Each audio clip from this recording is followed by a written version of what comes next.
parte 3 do Arrume-se Comigo, parte 3 e última. Vocês podem ver, já terminei.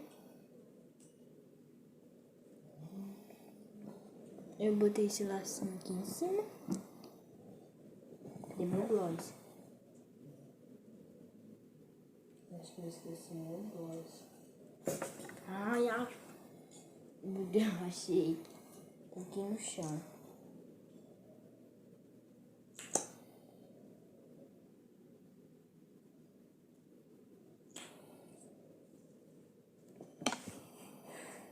Não faço muita maquiagem, como vocês podem ver.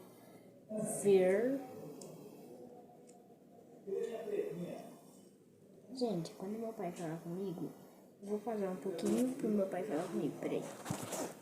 Um pouquinho de lugar lacinho, né? Peraí, deixa eu mostrar pro meu pai aqui, pausar.